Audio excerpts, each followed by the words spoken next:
The story begins in the hospital with a boy lying in bed as the leaves wilt and a petal falls on his face. The boy wakes up startled and immediately sits up. He's panting and asks himself where he is. At this moment, you already know that he's someone who's been reincarnated. He goes to pull off the sheet to check if his legs are okay. But no, the guy reincarnated without legs, they're just stumps now. Angry, he asks what time it is when suddenly someone calls out for their brother. She cries emotionally, saying that he's finally awake and runs to give him a hug. She swears to him that she will find the person who hit him with a car and fled. And for sure, his legs would be healed. The protagonist realizes that he's truly gone back 1 year in time, to the car accident where he spun like a beyblade and soared through the sky. That's when his life as a rising young billionaire ended. A girl ran to rescue Mr. Shen, but after that, he became a wheelchair user. Things only started to go wrong from that moment on. Someone enters the room and calls for Shen Qing. The protagonist, with a desolate look, calls for Tian Kai. Tian Kai says that his big brother brought some things for him to eat and recover. This was the person he trusted most in the world. His brother, someone he was very close to, named Xiao Tian Kai. But this guy took advantage of the moment when he was weak to take over the international group he had created. He also used the protagonist's poor state of health to force his sister to marry him. Fortunately, this guy is a family friend, not a blood relative. He told the protagonist's sister that if she married him, her brother's future would be guaranteed and he would always pay for the hospital bills. Desperate, the protagonist tells him to let her go. But the poor guy was lying on the floor like a slug. Tian Kai asks what he's going to do about it. He kisses his sister, saying he doesn't understand why dogs keep barking. The poor girl could only cry, completely helpless. That bastard took everything he had. Not long after, a game called Divine Path appeared. It had a 100% realism feature, and soon enough, the in-game currency became valuable in the real world. But something no one expected happened. Guess what, guys? The game's attributes started affecting reality. That should have been the perfect chance for Shen Qing to get his revenge. But he was dirt poor at the beginning. He couldn't play the game as soon as it launched and also didn't have the resources to level up fast enough. He was constantly crushed and killed, and he had no chance to compete with that guy. And that bastard Tian Kai used the money he stole from his company to buy the best resources and attributes. He created a guild that turned him into an unmatched powerhouse. But Shen Qing knew that all of this belonged to him. At the protagonist's house, Tian Kai asks if the boy called him there to laugh at him. Surrounded by explosives, he says it's funny that he thinks something like this will kill him. But Shen Qing says that, at the very least, they'll find out together. He presses the detonator and says he'll see him in the next life. With that, the entire house explodes.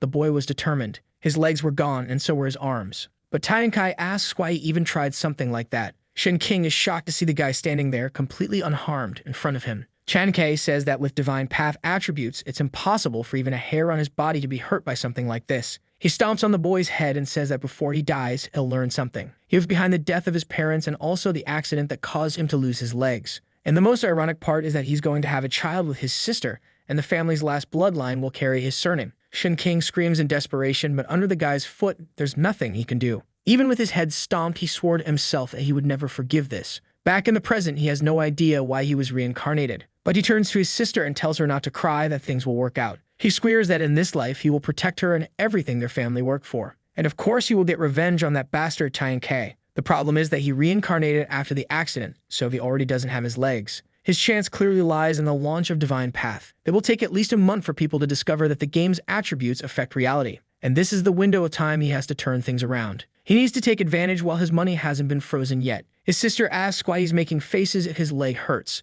She stands up, saying she's going to call a doctor, but he says there's something more urgent than that. Confused, she asks what it is. He asks for her help, saying that he needs a gaming station, one for the new game that's about to launch, known as Divine Path. She still doesn't quite understand why he's asking for that. Suddenly, Tian Kai enters the room, asking since when his big brother has been so into games. He warns that it's dangerous for him to get addicted to games, especially because there's a company to take care of. Shen Qing quickly realizes that this bastard is trying to provoke him. However, he simply replies that now that he's crippled, there's nothing he can do but play games. Tian Kai smirks at him. He then says that this game, Divine Path, is about to launch, but it's extremely expensive. If he's not mistaken, at launch there will only be 100 units, and the price will be more than 300 million. Shen Qing responds that the company's money is his. Even if it costs 30 billion, he would buy one. His sister tells him not to react that way, while Tian Kai says that's fine. Since he wants it so badly, he'll buy one for him. Obviously, Tian Kai is happy with this news. The more time the boy wastes on the game, the easier it will be for him to take over the company. He then tells him not to worry.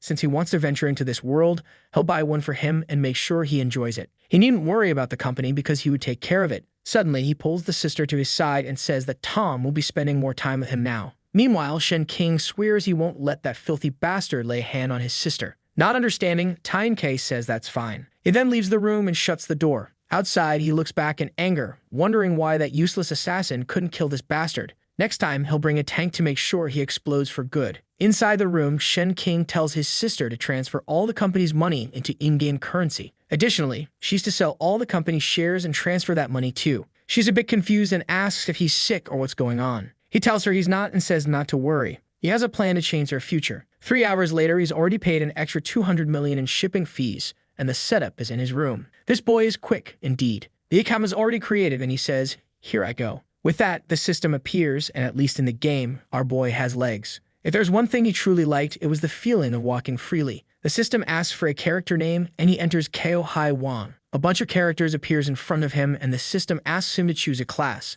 Up to this point, everything is exactly as it was in his past life. He decides to pick the same class he's most familiar with. The boy chooses the Ranger class. Man, what a miracle he's not an assassin, right? I was already expecting the cliché glitch. The system congratulates his choice, and now it's time to move on to the next step. As he's a VIP user, and at the game's beginning, he'll receive an elven bloodline. Since the Ranger class matches elves, he gets a bonus because of that. As a special user, he also receives a reward book. Man, this kid is totally pay to win. The book grants him a skill that allows him to detect weak points. He gets excited because, just like in his past life, these are all abilities he's already mastered. As one of the first 100 players, he also receives a special chest. Now this is something he didn't expect, as he wasn't one of the first in his past life. The message says that the chest contains a rare talent but will cost 50 million gold coins. And according to the conversion here, that's $7 million. What the hell, this chest is crazy expensive. But our boy already sold the company and immediately throws the money into his account. He knows that normal money will lose more and more value as game items gain prominence. Not to mention that talents are hard to acquire, so getting one now would be fantastic. In his past life, he once obtained a talent that increased bleed damage, which helped him win countless battles. Spending the company's money, he manages to put 500 million gold coins into the game. He clicks yes to open the massive chest, which sends a golden beam of light into the sky. What he receives leaves him thrilled. It's a talent that can evolve anything, something he didn't even know existed. A giant elf appears and announces that the talent has been equipped. And with that, he's ready to start his hunt. However, he's impressed because this talent shouldn't be obtainable with just this money. He decides to open the ability to see what it does. Any item he acquires from monsters will always be of 1 rank higher with a 5% chance of being 2 ranks higher. He also receives an active skill he can use once every 24 hours. It allows him to upgrade an item by 2 levels or with a 10% chance by 3 levels. Even though the talent only affects his items and not his attributes, he knows it will make him very strong in the game. He raises his arms as a gauntlet appears, and he says that this will change his future. Walking through the city, he knows this is perfect. While everyone else is using bronze items, he'll already have silver gear. Spending all the company's money was definitely going to be worth it. He's eager to get into the game and start killing monsters to get upgraded items. However, he has to be careful with the 24-hour ability. First, he has to find something with the potential to be evolved. With all the preparations done, he clicks on the system and the game's entrance appears. He excitedly says it's time to change his fate. The scene shifts to the starting village, and he's confused by how many rich people are in this game. He thought he'd be one of the first, but there's already a crowd hunting chickens and leveling up. Others see the chickens fleeing and immediately join in to hunt them too. It looks like there's a competition in the starting village for anything. But for our boy, it's idiotic to fight over something that's worthless. He needs to go straight for a goal that's worth it. For example, killing the starting zone boss and getting the first kill reward. The system warns him to be careful when entering a wild zone. But he flicks the system away, saying the only way to level up fast is to kill dangerous things. Before anything, he needs to equip something. But when he opens his inventory, he's disappointed. The boy has a starter bow and cloth armor, and there's no way it's worth upgrading those things. The problem is that he needs to gain an advantage over others as quickly as possible. That's when he remembers that this ability can also evolve his talents. He raises his hands and uses it on himself. He spends the evolution on his elven bloodline. An elf appears with a crown of lightning and suddenly turns golden. The evolution is a success, upgrading it to royal elf bloodline. This increased his speed and accuracy. But the main bonus was a critical hit every 3 strikes. Just seeing his HP bar increase, he knows it was worth it. With these attributes, it wouldn't be hard to start the game solo. Then here's a howl nearby. Looking over, he sees a level 2 forest wolf. Other adventurers, however, are already hunting and shouting that it won't escape. Everyone is eager to level up quickly. Shen King hides behind a tree, observing. These players are smart. They already know that forming groups and hunting stronger creatures is the fastest way. The only problem is that they don't understand just how realistic this game is. That's when the mage seems to notice something behind them and calls out to the group. Wolves always hunt in packs, and they were surrounded. The monsters leap at the group, and as soon as they're attacked, they panic. The pain from being bitten is far more realistic than they imagined. The group realizes it wasn't a good idea to have come so deep into the forest. One of them, with his head being eaten, says he'll see them at respawn. With that, everyone is killed. Shen King seizes the perfect opportunity. While they were being hunted, he would hunt from behind. He fires a precise arrow that pierces the wolf's head. With that, he makes his first kill. He levels up from level 1 to level 2, gaining experience for his elven bloodline. He also earns 5 attribute points and wolf meat. For someone playing solo, items that restore health are perfect. But of course, the wolves notice his presence and turn toward him. Shen King glances up and sees that 3 of them are coming. Now that he's tested his damage, he feels confident. He turns and starts running, activating his elven passive, which boosts movement speed by 100%. He sprints away. He runs to the edge of a mountain, leaps from one ledge to another, and leaves the wolves isolated. The combination of the elven bloodline and ranger class is perfect. He looks back and says they don't stand a chance. But then, he's surprised. The wolves don't even try. They just stand still, staring at him. That's when he notices the system alert that he's entered the buffalo zone. Seeing the creatures nearby, he realizes the wolves aren't following because this is a high-level area. Terrified, the wolves begin to retreat. While checking the system and noticing that the buffalo are level 5, someone calls him handsome. Turning around, he sees a group asking if he wants to join them. Man, these guys look suspicious. Even though there's a waifu in the group, he doesn't trust her for a second, especially since she calls him handsome again. When women call you handsome, you already know they have bad intentions. She says they're looking for someone to join their group to hunt buffalo and level up faster than everyone else. The McDonald's mage points out, though, that the boy is level 2 and would only slow them down. While Shen King is confused about why he's being rejected, they don't even give him a chance to respond. He turns and wishes them good luck, saying he's heading elsewhere. The blue-haired guy asks if he's lost his mind wanting to hunt alone. Our boy simply says he's a lone wolf and prefers to be more efficient, but they insist, warning him that the next area is even more dangerous, and even for the 4 of them, it would be risky. The chubby one asks if he knows about the death penalty. Shen King says he's a new who's never died, so he has no idea about this so-called penalty. The guy explains that first you lose half your gold and your equipment gets damaged. Not to mention, the pain of death is incredibly realistic, but the worst part of all is losing half of the experience you've earned. Shen King doesn't seem very impressed by this information, but thanks them anyway. He waves goodbye to them, saying it was nice to learn from such professionals. The girl says maybe they should help the guy since it's dangerous for him to be alone. But McDonald's mage tells her not to bother. If the idiot wants to die, there's no reason for them to stop him. Some time passes, and he heads into a cave where he finds a skeleton on the ground. This seemed to be the place he was looking for, the area with the strongest boss in the starting zone. Suddenly, a cave wall shakes, and a creature opens its eyes, clearly enormous. Our boy stands face to face with the level 10 giant king snake. He activates the ability to detect weaknesses. A weak point marker appears on the giant snake, which has 800 HP, while our boy has 1310 HP. At level 2, he should normally only have around 200 HP. However, he gets an extra 1000 HP due to his royal elf passive. With this, he's not afraid to face the boss. Bow in hand, the monster locks eyes with him and lunges to bite. As fast as it is, he's just as quick. He dodges to the side and draws his bow. The first arrow hits the mark, but it only deals 29 damage, far less than he expected.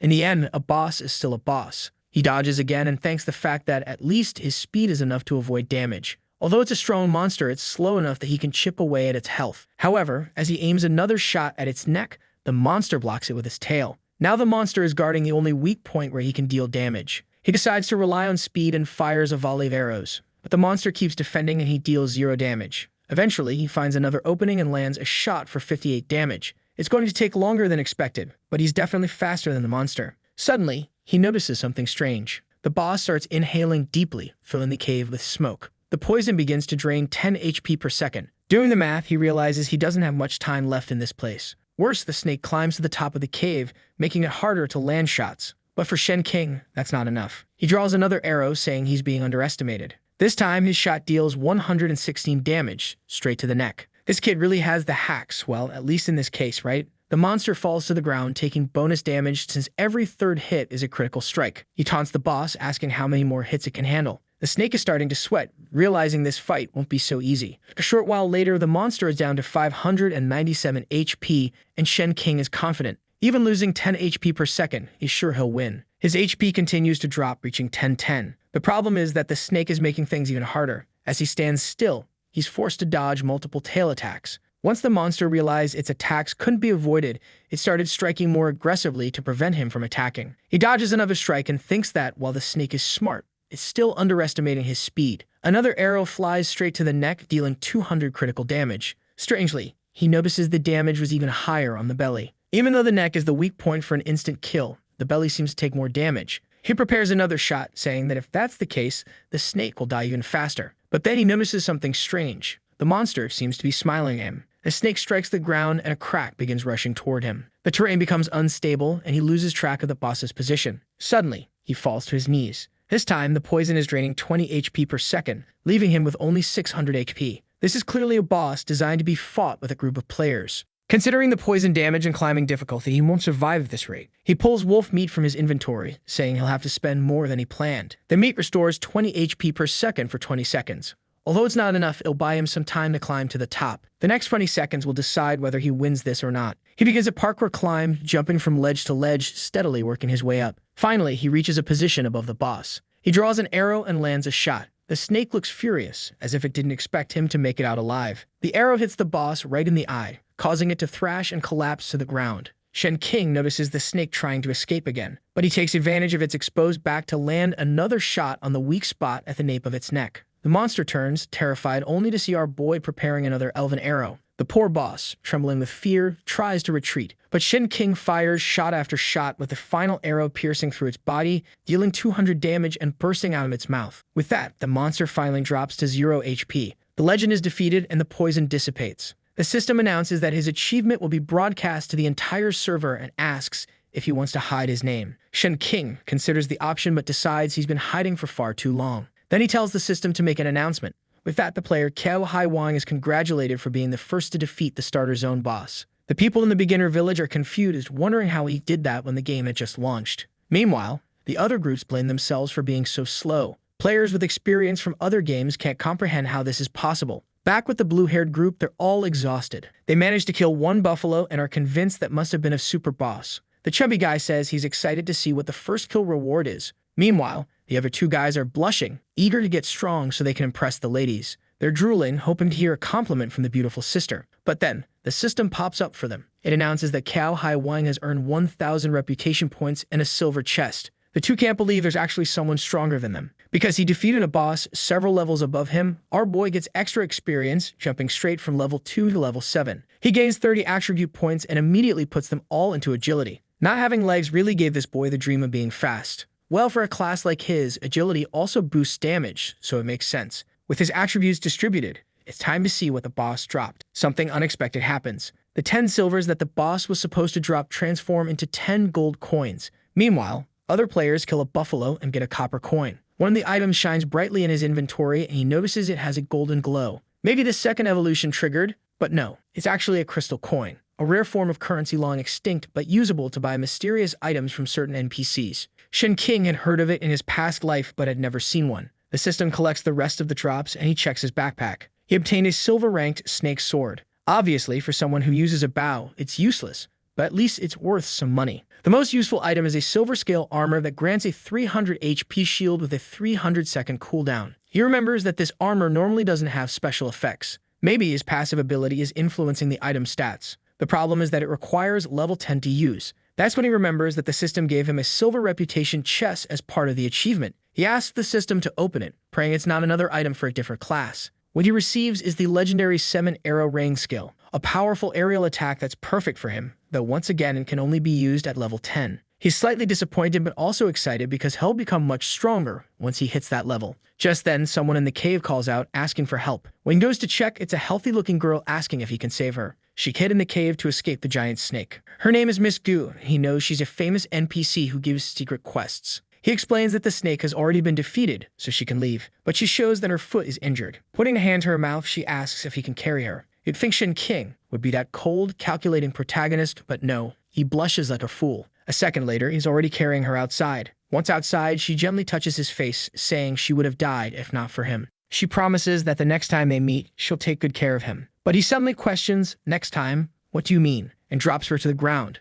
She says there's not much she can offer to repay him unless he wants her body. She turns, teasing him, saying he can have it if he wants. But he immediately cuts her off, telling her to stop because that's not what he wants. She laughs, saying it looks like he knows about the test. She pulls out a blade from within the mountains and offers it as a reward. It's a bronze dagger, and he immediately smacks it away. He glares at her, demanding she give him the secret. Confused, she asks what secret he's talking about. He says he wants the quest to save the 14-year-old girl who lives nearby. She can't believe this guy already knows about that quest. but she agrees, saying if that's what he wants, she'll give him the secret class quest. She stands up slowly and calmly. Meanwhile, our boy stands there, arms crossed, asking why she doesn't just hand it over already. Suddenly, she starts performing a dance so forbidden it's outlawed in 27 countries. A step to the left, a sway to the right. Undeniably, this woman is dangerous. Out of nowhere, a magic circle appears beneath him. She warns him that the secret class test is about to begin, and he must pass it to receive the class. He thanks her, but she tells him not to be so eager. This leaves him confused, and he glances at the cistern window. In that moment, he's shocked. It's the Shadow Hunter mission, marked as red difficulty. Failure means permanent disqualification. He yells at her to stop, saying he's only level 7 and can't afford to be permanently disqualified.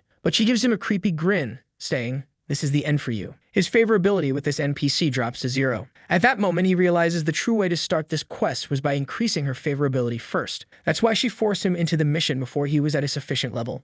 She wishes him good luck, though she doubts he can pass with the skills he has. As he's sucked into the circle, he swears to her that the moment he's out of this mission, he'll find her and her daughter and kill them both. The magic circle appears in the sky somewhere else, and he's teleported to the ground. It's an endless desert, and he has no idea where he is. The system pops up, announcing that the test has begun. Since this is his only chance, he has to give it his all. Suddenly, he hears something nearby. Looking down, he sees teeth-like structures emerging from the sand. 4 more appear around him, and he realizes he's inside a monster. He jumps up as a giant creature lunges from below to devour him. He activates weakness detection, and the target appears, right in the middle of his mouth. It's a level 5 elite sandworm. Level 5? Easy enough, he thinks, although this thing has 2,000 HP. Even though its level is low, the massive health pool makes it a challenge. It fires an arrow, dealing 130 damage to its open mouth. Fortunately, when the creature is out of the sand, it can't move well. The monster rises high into the air and lunges again. But Shen King sidesteps, and the monster slams into the ground. The impact makes it clear that getting caught would mean being buried forever. Once again, he hears the sand shifting on both sides. The monster seems to be taking longer to emerge, and he realizes he can't keep tracking it underground. He needs to find higher ground to react to its attacks. That's when he sees a pillar in the distance. It's the perfect vantage point. He runs toward it, gradually closing the distance. But just as he's near, something bursts out of the ground again. Anticipating this, he dodges back and fires 2 arrows, dealing 260 and 130 damage. The monster is disgusting, but if he can keep dodging, he'll win. Suddenly, the creature spits sand at him. The problem? He's midair and can't change direction. He shields his eyes with his arm, but still loses 50 HP. His vision is reduced by 50%, and his accuracy drops by 30%. He crashes to the ground, cursing the monster. Looking at his blurry hand, he's still cleaning his eyes when he senses the monster coming from behind. He quickly rolls to the ground just in time to avoid the attack. At least he lands against the pillar and can recover. The monster begins to burrow into the sand again, but now he's confident. The creature has health, but its attack pattern is too obvious. The blindness debuff fades after 10 seconds. With the pillar and his vision restored, he's sure he'll finish this. He draws his bow, ready for another attack. As the ground trembles, he smirks, taunting the monster. The creature lunges again, but this time, Shen King leaps onto the pillar, calling it an idiot. The monster tries to spit sand again. But hugging the pillar, he changes direction, dodges, and fires another arrow, landing a clean 260 damage. The monster pauses, and he wonders aloud if it really only has 2 attack patterns. If that's the case, he'll end it right now. What happens next is peak close-range archer gameplay. He dives into the monster's open mouth, dodging an attack, and lands 3 consecutive arrows. Preparing the final blow, he declares it's over. The last shot deals 130 damage, and finally, the sandworm is defeated. He levels up to level 8, earning 10 silver coins and desert boots, which increase movement speed on sand.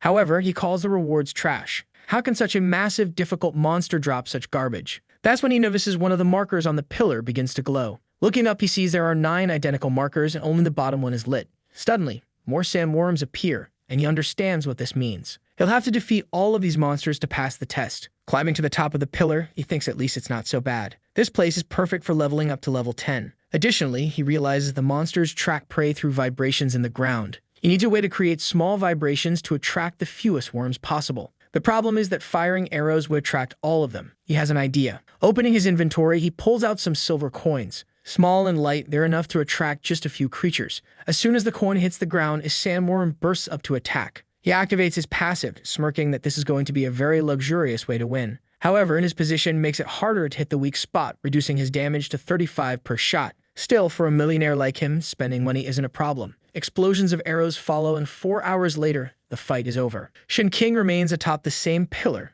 now surrounded by the corpses of sandworms. He has finally reached the long-awaited level 10. With 15 points to distribute, he pauses, recalling something that's been bothering him. He hasn't received many items and he wonders if it's because his luck stat is at 0. Considering his talent boosts item drops and proving luck is a good idea. In his past life, he was so weak that he had to put everything into strength and HP, which ultimately didn't give him much. Now, he decides to test the new level 10 ability he unlocked. He fires an attack at the cobra's corpse and is impressed by the impact it causes. As he places points into luck, a purple light suddenly rises from the body. He immediately recognizes this as the sign of the legendary drop. It's an escape sand skill that transforms him into a rolling ball to move through sand. The downside? It only works in desert environments. Why is this considered legendary, he mutters. Still, since it dropped, he may as well use it. He also equips the silver scale armor from the snake boss. At this moment, he's confident he must be the highest level player on the server. Then the entire pillar lights up, and he wonders why nothing is happening. As soon as he thinks that, the ground starts to shake. The pillar in front of him splits open, revealing a hidden passage.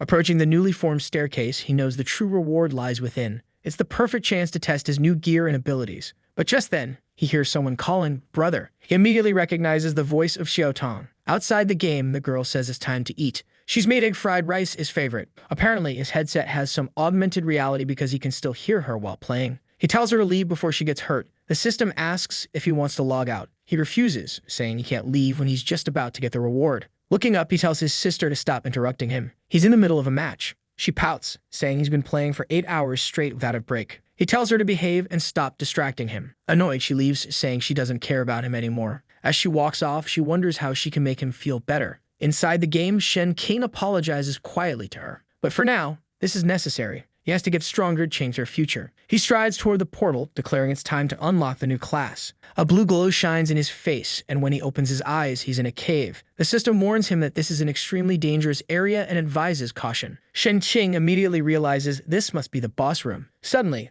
a creature begins to rise before him. He's startled to see such a monstrosity here. It's a gold-rank boss, the Desert King. It has 200 attack and 6,000 HP. Shen King is stunned by its sheer resilience and quickly activates weakness detection. However, the ability fails to identify any weak points. Before he can process this, the boss is already attacking. He dodges, but the impact throws him into the cave wall, dealing 100 damage. He's shocked. The attack wasn't even direct, yet he suffered so much damage. It's no wonder this is a gold-rank boss. Simply dodging its stomps won't be enough. He fires his first arrow, but sees it only deals 1 damage. This happens because the boss's defense is so high that it nullifies most of his attack power. The boss attacks again, but this time, instead of jumping, Shen King uses his speed to gain distance. Before he can create enough space, another attack is already incoming. Knowing he can't dodge in time, he leaps into the air, clinging to the boss's arm. The monster thrashes, shaking him violently before hurling him into the air. While airborne, Shen King spots an opening. He prepares his new 7-arrow rain skill and fires at the boss.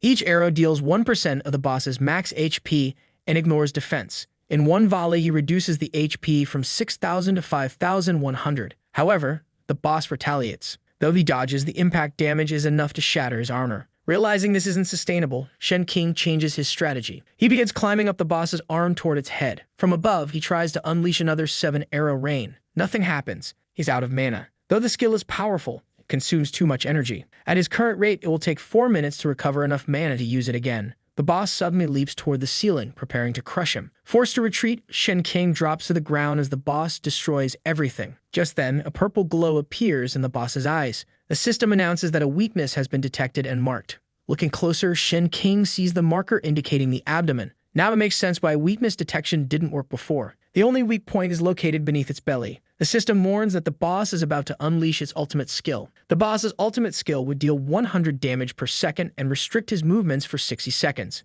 Shen King panics at the devastating effect as several tornadoes appear around him. He wonders why a beginner zone boss has such overpowered abilities. Not only is the damage incredibly high, but it lasts an absurd amount of time. The pressure is so intense he can't move his legs. One touch from the magic and he loses 100 HP, quickly realizing he won't last long. Within seconds, he's already down by 400 HP, and there's no way to counterattack since the boss is still stuck on the ceiling. Desperately, he tries to find a solution. Unable to avoid the tornadoes, he risks firing another arrow, dealing 260 damage. Cursing the monster for being too comfortable, he sees the boss glaring at him as the tornadoes close in. He continues losing health until finally everything stops. It looks like he's disappeared, but in truth, he used the sand escape skill to burrow underground. The moment the boss drops its guard, Shen King re-emerges, landing an arrow right in its abdomen. The boss immediately restarts the tornadoes, but Shen King has already found his solution. He activates the sand escape again and reappears on the other side, unleashing another barrage of arrows that deals 300 damage.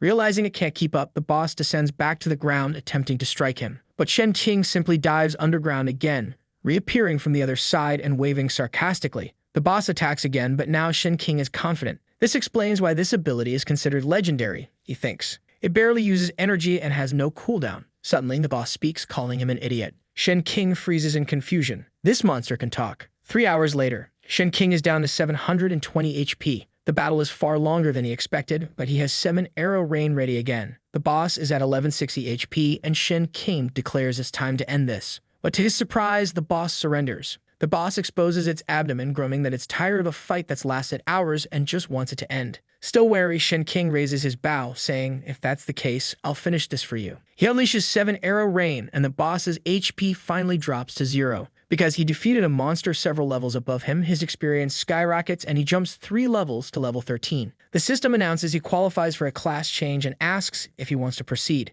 After all that effort, of course, he accepts. A dark aura surrounds him as the elf spirit appears, transforming into something new. His class changes to Ghost Hunter. He gains more HP, attack power, and attribute bonuses. As a Ghost Hunter, each level now grants 7 points instead of 5. He also receives 2 new abilities. A 30-second summon that creates a ghost to fight alongside him. A Bear Trap, which deals double damage when triggered. Though the abilities seem basic, they perfectly suit his playstyle. Shen King is particularly excited to use his Evolve Anything skill on his new class, but the cooldown is still 5 hours. At least his passive evolution skill has already collected the boss's drops. Spending points on Lux seems to have paid off. Checking his inventory, he finds 43 gold coins, a fortune for a beginner. A piercing bow, which reduces enemy defense with each attack, stacking up to 5 times. A universal glove that grants plus 7 agility. A golden greatsword that boosts attack by 30%. A valuable item he can't use but will sell for a high price. A healing necklace that regenerates HP outside combat.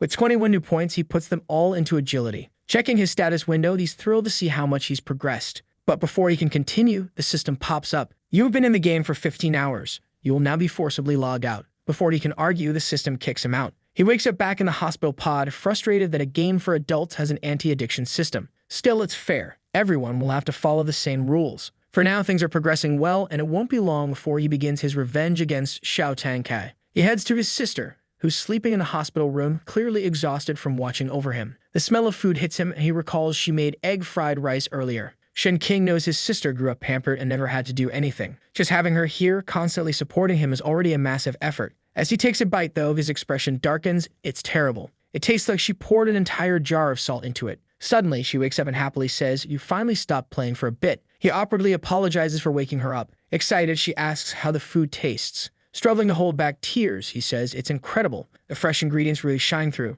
It's delicious." Beaming, she insists he eat everything since he must be starving after playing all day. Shen King hesitates, staring at the steaming bowl that practically radiates evil. But what won't he do to make his sister happy? The next morning, he wakes up devastated. Someone approaches his bed and asks, "How are you feeling today, sir?" Out of nowhere, this lady comes ready to play the game. The doctor suddenly explains that he had diarrhea and vomiting, which had everyone in a panic. The sly doctor thinks to herself that despite not having legs, Shen King is still handsome and rich. If she could win him over, she'd live a life of luxury. Shen King says he's feeling fine, blaming it on a side effect of playing too many games. With an unnervingly sweet smile, the doctor says that if he ever needs anything at all, he just has to call her. She assures him that she'll make him feel better no matter what. Shen King, not amused, simply asks her to push his wheelchair over to his gaming station. The doctor blinks, confused, wondering if her charms really didn't work. Does this guy actually care more about his little game? Once he's set up, she questions whether maybe she messed up her makeup today. But Shen King ignores her entirely and logs back into the game. The character appears, and when he opens his eyes, he's back in the chaos.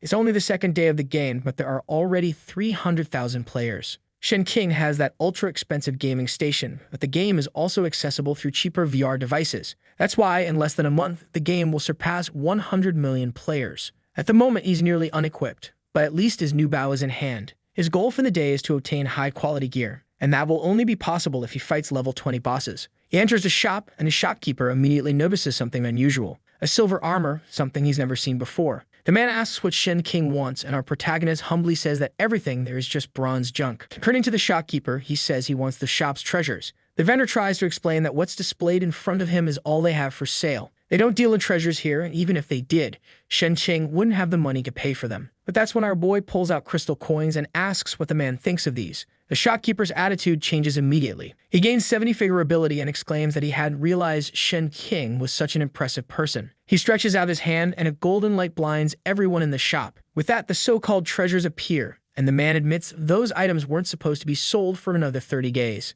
However, Shen Qing doesn't look too impressed and says that everything there is still silver grade. That is, until something catches his eye. He calls for the shopkeeper and says he wants to buy that mask. The man praises his keen eye, explaining that the mask is the only gold item in the game so far. Since Shen Qing brought him such a valuable crystal coin, he'll sell it for just 150,000 gold coins. Shen Qing immediately deposits the money and hands it over. The shopkeeper is stunned, confused, as Shen Qing just spent what amounts to an entire yearly salary for someone well off. But our boy doesn't care. Shen Qing simply says he'll take the item, and the shopkeeper mutters that a VIP customer can do whatever they please. Outside the shop, Shen Qing comments that spending 200,000 for such an advantage isn't expensive at all. He equips the mask and activates its effects immediately. It not only boosts a good amount of attributes, but also inflicts terror status on monsters and players of lower levels. Walking around, everyone can't help but stare at his mask, shocked at how insane it looks for the start of the game. A player wearing a hat claims it's impossible for that to be a gold item unless Shen Qing is using hacks.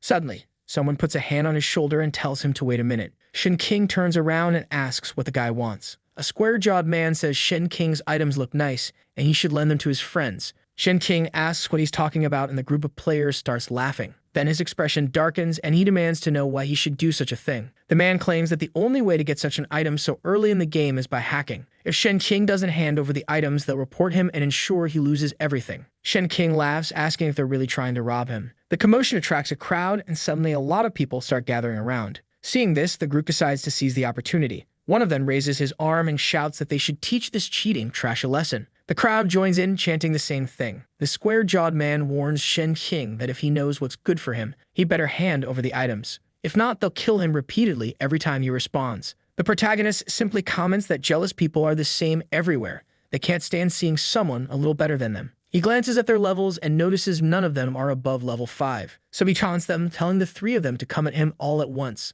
The players don't hesitate and immediately jump toward him. Shen Qing sees this as the perfect chance to activate the mask's effect. A giant tiger materializes around him, inflicting terror status on all three attackers, who collapse to the ground. The fear is so intense that one of the knights even starts coughing up blood. The onlookers don't understand what just happened. Shen Qing smirks and asks them about that respawn camping nonsense. He introduces himself saying, "My name is Cao Hai Wang, and you're welcome to come kill me whenever you like." Surprisingly humble, he walks away without finishing off the three players. This kid's actually a good guy. However, at that moment, people decide to check the ranking because they feel like they've heard that name before. Of course, our boy is ranked number 1 already at level 13, while the next closest player is only level 8. Everyone immediately thinks, good thing we didn't get involved in that. The square-jawed man collapses to the ground, realizing he's been humiliated and there's nothing he can do about it. He mutters to himself that he had the bad luck to provoke the number 1 player. Sometime later, Shen Qing approaches a few cabins in the forest. However, before continuing his hunting, there's something else he needs to do. He finds an NPC girl collapsed on the ground. He approaches her,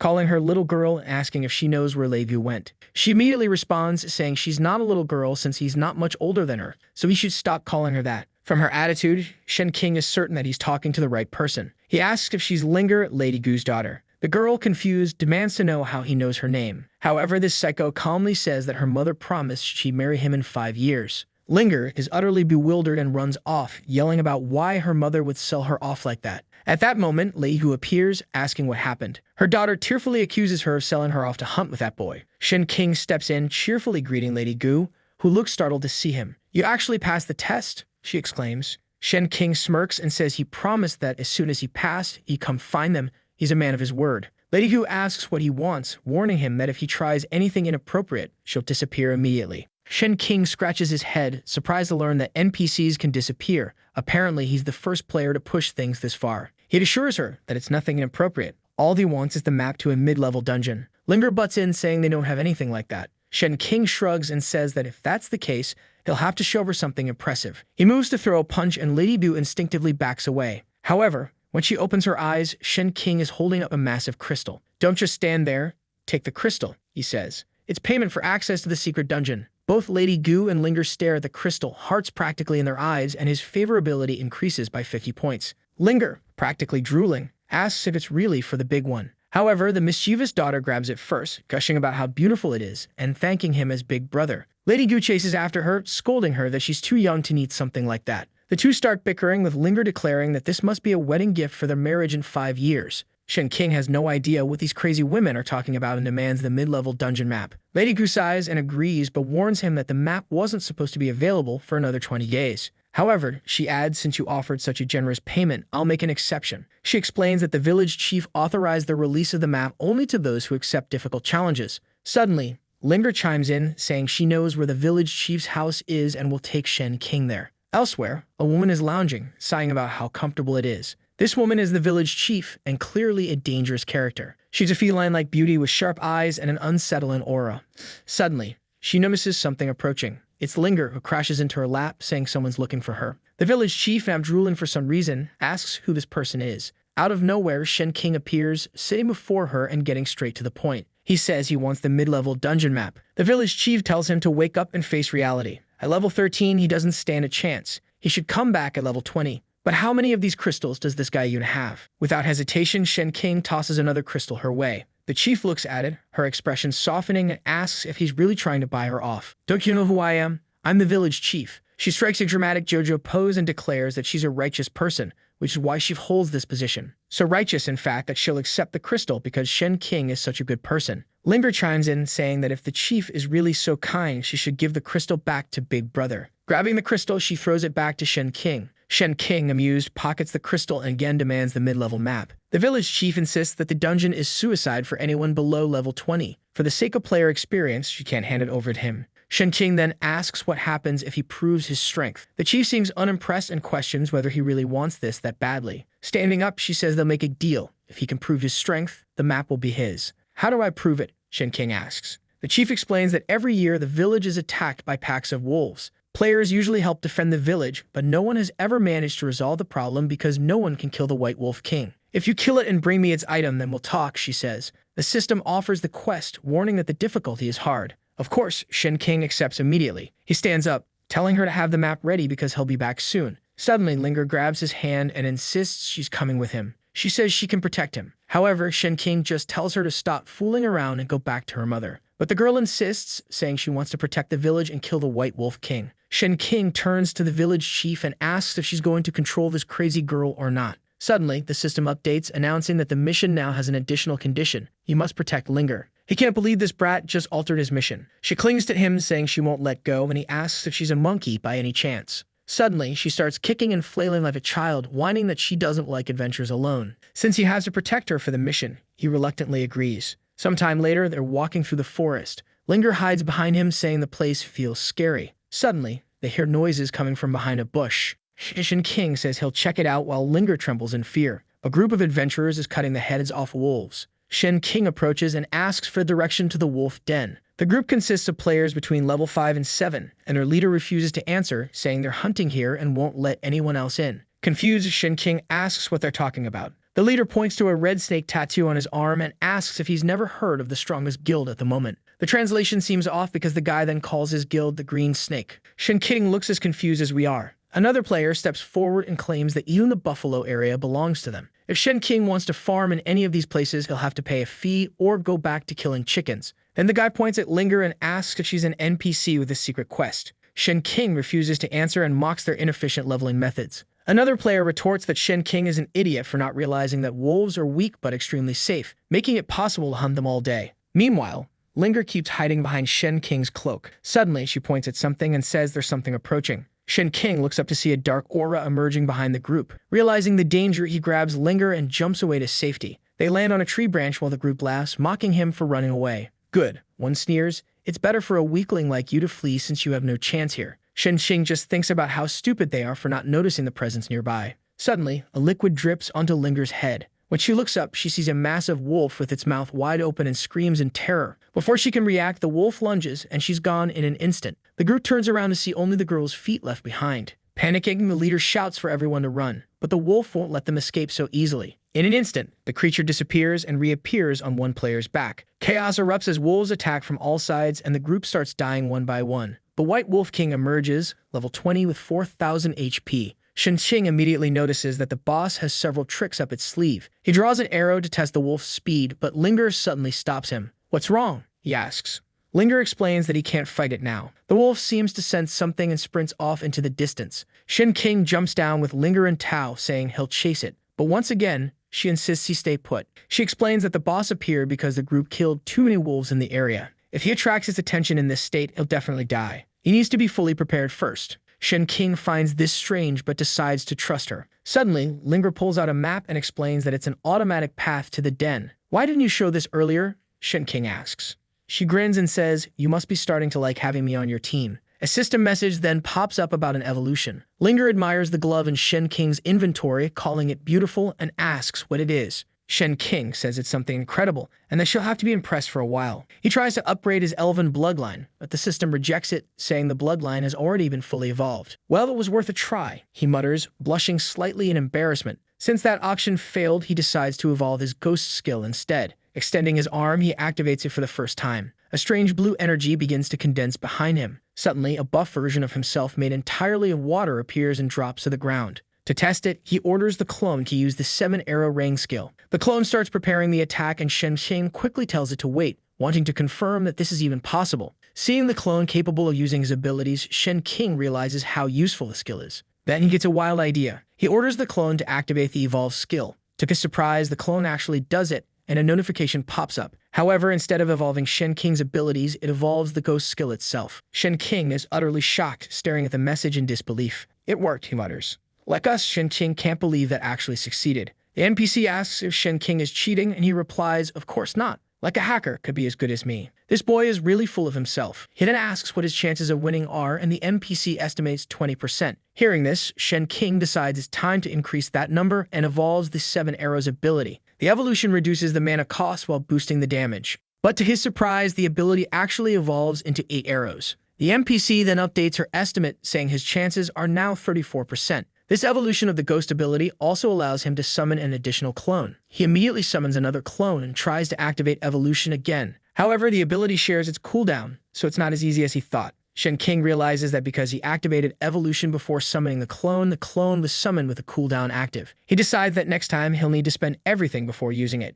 Turning to the NPC, he says, "Let's go. We need to come up with a plan to boost my chances of winning." She asks where they're going and he grins, saying it's a surprise, though it seems their destination is somewhere underwater. A giant creature lunges at a fish, but an arrow pierces its head. Shen Qing obtains crocodile meat, which boosts movement speed by 30% and agility by 10% for 30 seconds. He summons his ghost clone to help with hunting, thinking how efficient this method is. An hour passes, and it seems Linger ate the meat along with him. This increases his favorability with her because the fish was of such high quality. In addition, they also obtain advanced carp meat. Shen Qing explains that he now has 3 clones underwater, gathering as many potions as possible for the upcoming fight against the White Wolf King. Linger considers this and estimates his chances are now around 40%. Shen Qing stands up, saying, "That's enough. It's time to take down that monster." Linger insists on coming along, but they're unaware that a suspicious clan is watching them from afar. A while later, they arrive at the wolf's cave. Shen Qing immediately summons his clones and uses them to set death traps, a skill that hasn't even been explained yet. With 3 clones plus himself, there are 4 in total. He waits for the cooldown to reset and starts placing even more traps. In just a few seconds, the ground is littered with a dozen traps. Linger says he's overdoing it, and that his chances of victory aren't increasing with this strategy. Shen Qing explains that his goal is simply to limit the wolf's movements. She insists that his chances still haven't reached even 50%. He smirks and tells her she doesn't know everything. "Just watch. I'll handle it." He orders her to hide behind a tree and not come out no matter what happens. Standing at the cave entrance, Shen Qing shouts for the boss. The obedient White Wolf King immediately emerges and charges toward him. Shen Qing confidently mutters that the wolf is ready to fall into his trap. However, the wolf suddenly stops, sniffs the air, and stares at him for a moment before turning back toward the cave. Now he realizes the boss is smarter than he expected. He continues shouting, calling the wolf a coward to lure her out while Linger watches from afar. As she observes, wanting to see what he can do, someone sneaks up behind her and covers her mouth. Suddenly, the system notifies Shen Qing that a trap has been triggered. He's confused because the wolf hadn't passed through the entrance yet. Looking behind him, he remembers that he set a few traps at the rear earlier. Turning around, he sees a group of players holding Linger hostage. She kicks and yells for them to let her go. 2 of the players complain about the traps and tell their leader to destroy them quickly. At that moment, Shen Qing appears and demands that they let her go. Linger shouts for them to release her or else her future husband will beat them up. The leader pauses, suddenly suspicious, and asks how old the girl is. Shen Qing can't believe this brat is giving him such a creepy reputation. Linger continues screaming for her husband to save her, leaving Shen Qing completely confused. Even the villains start laughing, calling Shen Qing the most disgusting guy in the game. The leader asks Shen Qing if he knows this region belongs to their team. Shen Qing shrugs, saying he heard the area belonged to the Green Snake Guild. The leader asks if he's crazy for knowing that and still daring to come here. He then accuses Shen Qing of being involved in an ambush against his guild members earlier. Stepping closer, he demands to know if Shen Qing had something to do with it. Shen Qing denies it, telling them to just wait for their teammates to respawn and ask them. The leader smirks and says he doesn't believe a coward like Shen Qing could defeat his guild members. Shen Qing tries to avoid conflict, knowing that if Linger dies, his mission will fail. The leader presses him, asking what he's doing here. Shen Qing casually replies that he's just wandering around, but the leader sneers, asking if Shen Qing thinks he's stupid. He knows the strongest creature in this area resides nearby, and all its rewards belong to his guild. Shen Qing starts wondering if it wouldn't be easier to just beat these guys up. Suddenly, he has a better idea and makes a proposal. If you let Linger go, he says, I'll show you where the boss is. The leader scoffs, asking who Shen Qing thinks he is to try negotiating with them. At that moment, a girl suddenly steps forward and introduces the leader as Yang Cheng, the third young master. She warns Shen Qing that Yang Cheng is ranked 27th strongest in the game and that he should show some respect. Shen Qing suddenly remembers that his family owns 40% of the shares in Yang Cheng's family company. Even Yang Cheng's father is polite to him because of it. With this in mind, Shen Qing smirks and tells Yang Cheng that he's heard of him before. Yang Cheng, puffing his chest, says that if that's the case, Shen Qing should hand over all his money before he gets punished. However, Shen Qing laughs and responds that he's not interested in escalating the situation. He raises his arm, adding, "What, it seems like you all are going too far." Suddenly, a roar echoes from inside the cave. Everyone immediately realizes the boss is inside. Yang Cheng cheers, declaring that he and his elite team will be the first to hunt the creature. Excited, the entire group rushes toward the cave. The guy holding Linger drops her into Shen Qing's arms,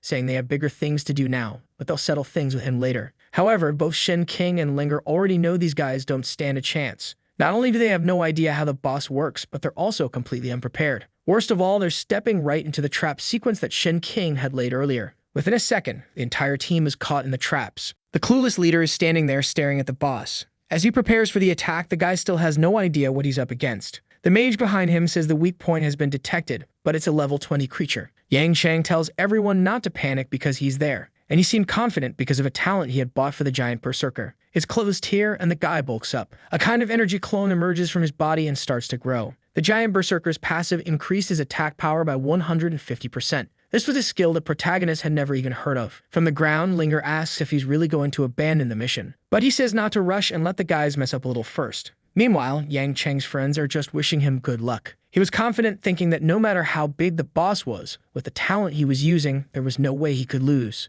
That's because it was impossible for him to die in one hit, and he had the support of the party's healers. He then charges toward the boss to deliver the first strike, but the boss suddenly lunges forward and pierces his chest with an attack. Shen Qing was impressed that the poor guy didn't last even one hit. With an analysis, he quickly sees that the monster's attack dealt 800 damage with a 0.7-second reaction time. Meanwhile, the clueless Yang Cheng is left with 80 HP. The poor guy is thrown like trash and crashes into the ground, exploding on impact. Seeing this, the rest of his group starts running away in a panic, while the protagonist just watches them flee, thinking to himself that they really are a bunch of useless fools. Suddenly, the boss roars upward, and some wolves emerge from the cave. The fleeing party members quickly realize they're being chased. The clueless girl wants to save the boss, but the guy says it's madness since he doesn't stand a chance against that monster. She hesitates, wanting to go back, but the guy runs ahead, saying she can stay behind if she wants. He turns back and apologizes to the boss, but that's when he notices someone heading toward the monster and wonders who the lunatic is. It's Shen Qing, who says the boss is smarter than he thought,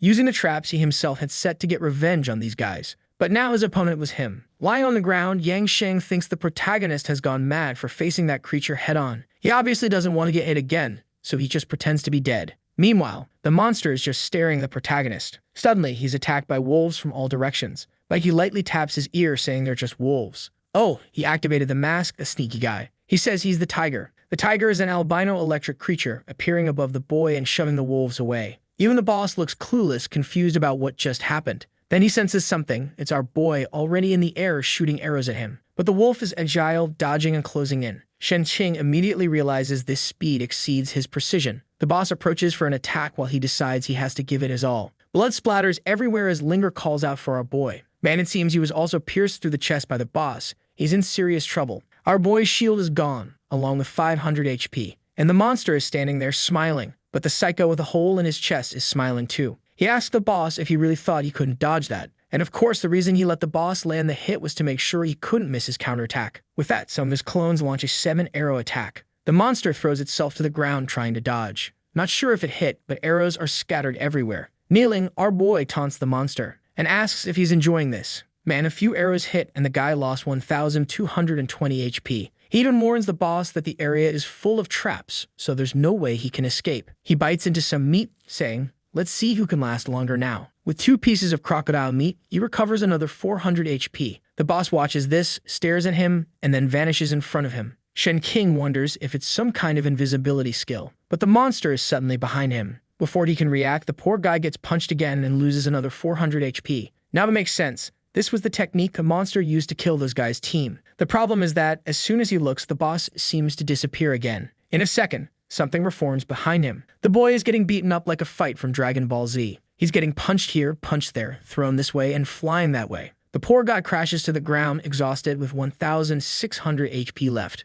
He realizes the boss is attacking so quickly to prevent him from recovering. And once again, the monster is coming up from behind to grab him. But suddenly, something grabs the monster's arm. Finally, and it stepped into one of the 2 billion traps the boy had set up. With the monster immobilized, he announces that there's no chance of missing this time. He fires an arrow that, as we know, deals double damage, but it only did 196 damage. Man, time to buy a better bow, huh? The monster still has 2,300 HP. It breaks the chains and charges at him again. It deals 1,000 and another 800 damage to the chest. Our boy needs to dodge a bit more. But the boss looks confused because the lunatic keeps smiling every time he takes a hit to the chest. Turns out the boy knew these traps wouldn't stop the monster. That's why he decided to stay still and use his body again to keep the boss in place. Once more, he uses the skills of his clones, which appear above the creature. The monster tries to throw him away, but the trap was already activated. While it's immobilized for a few seconds, the 7-arrow skill is used again. He prepares the attack and orders the creature to die. This move is called 21 consecutive attacks. I guess it's because 7 times 3 is 21. I'm pretty good at math, huh? Meanwhile, in another part of the forest, a group wonders if they should be hunting wolves. Suddenly, there's an explosion across the entire forest. One guy asks if someone is using an atomic bomb in the game, and a girl thinks it might be a hacker. Meanwhile, Linger is smiling, saying it's amazing. The boss is lying in a crater with 75 HP left. Once again, he eats some crocodile meat, while Linger tells him to finish it off already. But he replies that there's no rush because he still has things to do. She looks at him confused, back with Yang Sheng, who's still pretending to be dead. Lying on the ground, he wonders why everything went silent after that explosion. He decides to play dead a little longer until he's sure no one is around. But suddenly, an arrow lands next to him. When he sees it's Shen King, he asks if he really killed the boss. Shen King replies that the monster is basically about to die. Yang Sheng kneels and begs for forgiveness, saying he couldn't recognize the boy's greatness. Our boy says he'll not only forgive him, but also give him a chance to earn the boss's experience. But for that, he needs to do something specific. It's a favor for the future, and when the time comes, he'll be notified. Aiming the arrow at his neck, he asks if he'll accept or not. Our boy knows this guy's family has some influence in the group, which could help him leave that company. If he can secure that favor, it'll at least make it harder for him to lose his position. That's because it'll take at least 6 months for all the game's attributes to fully integrate into reality. And in the meantime, he wants to progress peacefully. Shen King asks if he's going to get shot with the arrow as soon as he accepts. Our boy tells him to just say what he wants. He doesn't like negotiating with people without ambition because it's hard to tell why they want to stick around. Yang Sheng replies that since he understands so well, he won't hide it. He wants help leveling up and securing his position as leader of the Green Snake Gang. The protagonist laughs and prepares an attack. Golden energy begins to radiate from all sides, and the arrow is shot at the boss. The creature dies, and he says the deal is done. Apparently, he agreed to share the experience with the guy, who instantly gained 2 levels. Yang Sheng thanks him, saying he'll forever owe him a favor. But our boy just replies to stop calling him brother because they're not that close. He warns him that if he drags his name into anything, he'll wish he were dead. Yang Sheng swears he'd never do such a thing and promises to always be loyal to him. Our boy then calls for Linger and says it's time to leave. But before going, he tells Shen King that when the time comes, he'll be notified. Watching the two leave, Shen King heals himself, saying he'll make sure to repay that favor in the future. Shortly after, he's fuming at this damn NPC, who's talking about maybe accepting his proposal for marriage. He yells at her, saying she's not only an NPC made up of a bunch of files, but also a child. So she better stop talking nonsense and get out of his sight. But she just gets mad and bites him on the neck. He pulls her off, wondering who the hell designed this crazy character. He then tells her to buzz off because he wants to check the loot. One of the items he received was a pair of White Wolf pants. As long as his health was full, his movement speed was increased by 100%. As soon as he equips the item, he immediately feels like he has the speed to fly around. In addition, he received wolf claws, which were an assassin-class weapon. He also got a white wolf pelt, a rare item. He knows it's used to complete a mission, and seems to be really valuable. Along with all that, he gained the ability to summon wolf companions. For someone who plays solo, this was perfect, so he learns it right away. The rest of the loot included some gold, crystals, and consumables. Meanwhile, the dear Lady Gu wonders why they haven't returned yet. She complains that it's the village chief's fault for leaving a child with a guy. But then she notices something and, looking to the side, sees that the two have returned. Linger runs up and hugs his hand, saying she was protected by our boy. Shen King tosses the wolf pelt, saying here's what she asked for. The chief smiles and says she never thought he'd be capable. He's clearly not an ordinary person. She becomes flustered with a warm, awkward demeanor and says it's fine. She pulls out a scroll and explains that the area is for levels 20 to 40, so he would probably die there. But it's also a great opportunity since the area is free of other players, meaning he could farm alone. He simply grabs the scroll and tells her not to worry. Linger asks if he's leaving already. Our boy asks if she plans to keep following him. At that moment, her mother grabs her, telling him to stop talking to her daughter like that. Meanwhile, the girl protests, saying she wants to go with him. Lady Gu turns and tells him that since he has the map, he might as well leave already. He replies that he only got the map in exchange for an extremely rare item, so he feels like he's being cheated. The leader accuses him of trying to take advantage of her. Shen King says he knows people like her need a little pressure. He raises his finger, creating a golden light, and asks if this is really the reward he deserves. She responds that he can keep the skill, and he thanks her, saying now it makes sense. It was an epic skill for a powerful attack. He could charge the attack for 7 seconds to deal maximum damage over a much greater range. He celebrates, saying he always knew she had treasure hidden away. The next scene shows him firing a golden arrow, ripping through half the sea. He's impressed at how much farther his abilities can now reach. He then thanks the chief and tells Linger he's leaving. He gives her a small smile and tells her to grow up. He activates his speed boost and runs off. The poor girl is left shouting that he has no heart. In the next scene, he's standing in front of a sea called the suburb. He pulls out the scroll and something appears on the ground. Out of nowhere, an entire city forms. It turns out the scroll is powerful. He recognizes this city as Roy and knows there's a lot of good stuff here. In his previous life, he started late and spent a lot of time killing cows. By the time he reached this city, there were no good quests or items left. But the most important thing is that when you reach level 40, this city gives you a mission to bring some attributes back to the real world. Once that happens, Tiankai will suffer twice as much pain as he did.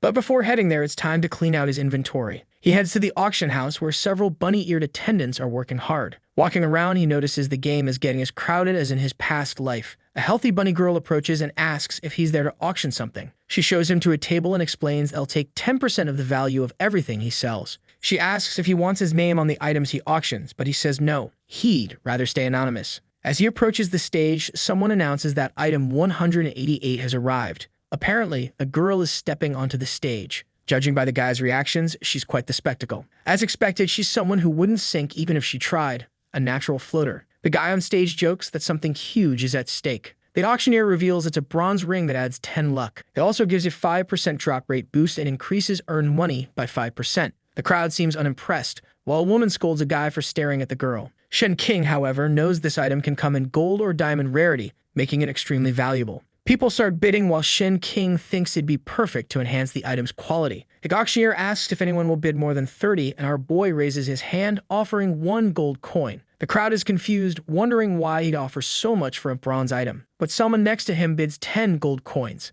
Chaos ensues as everyone starts thinking this is madness. The clueless bidder smirks at our boy. Shen King finds it odd that the guy seems to know the item's value. But for him, it'd be too perfect for his skill, so he raises the bid to 30 gold coins. The other guy didn't see that coming. He musters his courage and raises it to 50 gold coins. The auctioneer jokes about how demanding his clients are. The guy in the hat tells our boy to give up because when it comes to money, he never loses. But that's when Shen King raises his hand again and the guy is stunned. He sees that Shen King has bid 100 gold coins. The place falls silent. The auctioneer declares it impossible for anyone to raise the bid further. He counts down. Once, twice, and on the third, the item is sold. The hammer strikes and our boy acquires the Ring of Greed. Now he just has to wait 8 hours to use the evolution skill, ensuring many more items in the future. The man in the hat comments that our boy is quite bold, but he warns him to remember that he won't forget this. Finally, he leaves.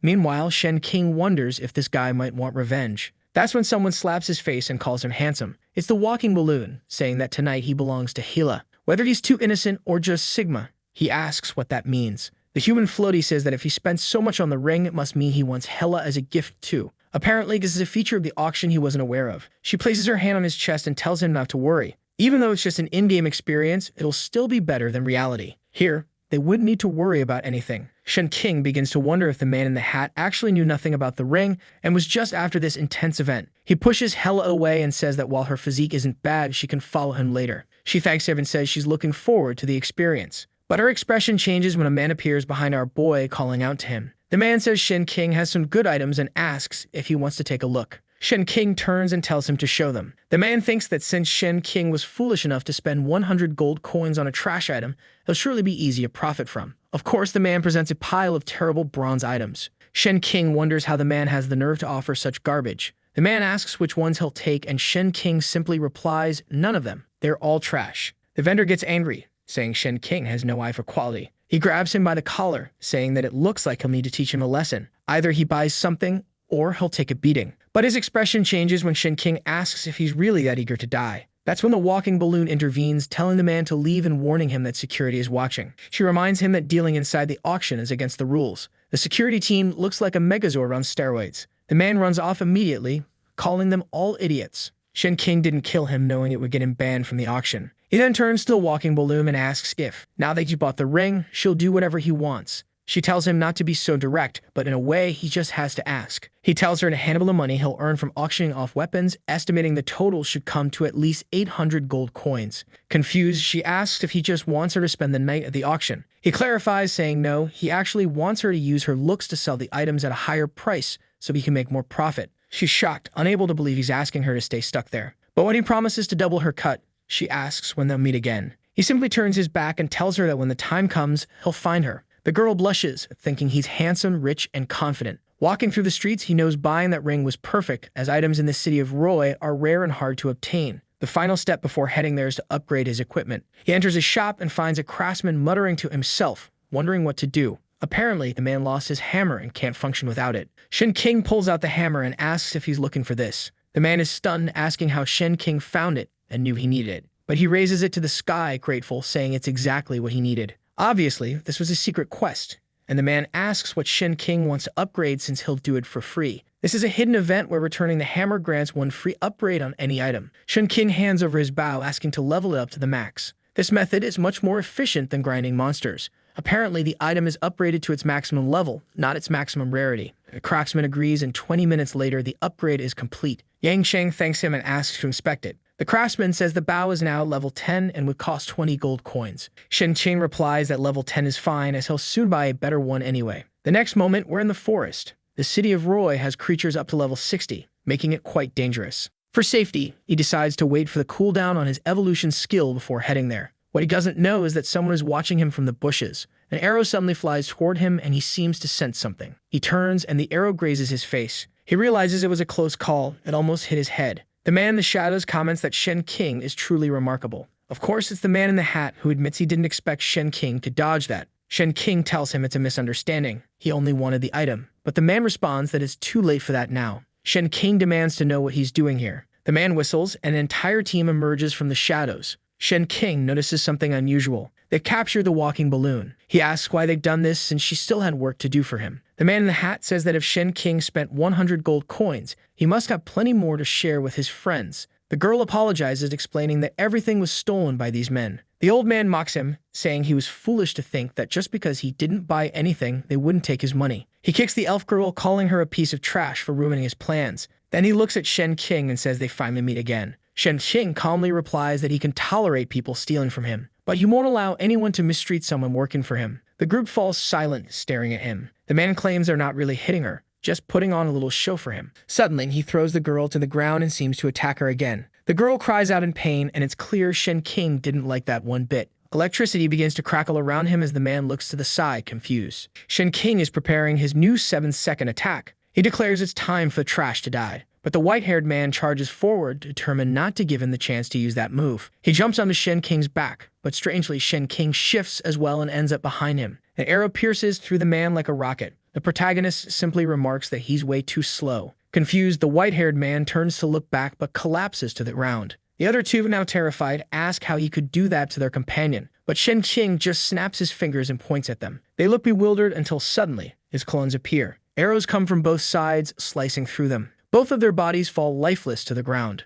The man in the hat starts clapping, saying he expected no less from someone as strong as Shen Qing. Shen Qing doesn't react. The man introduces himself as Shibuya, explaining that the ones who attacked Shen Qing were just disposable pawns. He also reveals that he used detection on Shen Qing and discovered that he's only level 15. Shen Qing dismissively tells him to just get to the point. Shibuya then asks if he's the #1 player, Kao Hai Wang. Shen Qing confirms it. Immediately, Shibuya returns 70 fragments and the gold he stole. He steps closer, offering his hand, wanting to be friends. He proposes forming an alliance and creating a new gang. With their combined strength, he said, as they could dominate this world and have anyone they desired. Shen Qing simply replies that he's not interested in such things. Shibuya asks what he wants, and Shen Qing responds that it should be obvious. He wants revenge. Shibuya is startled and begins backing away, saying Shen Qing can contact him anytime if he changes his mind. But as he's about to leave, Shen Qing asks where he thinks he's going. An arrow flies past, tearing through Shibuya's cape, leaving him stumbling. With a like on this video that helps Mamoru make more juicy content for his viewers, activate the cheeky little bell, and I'm out.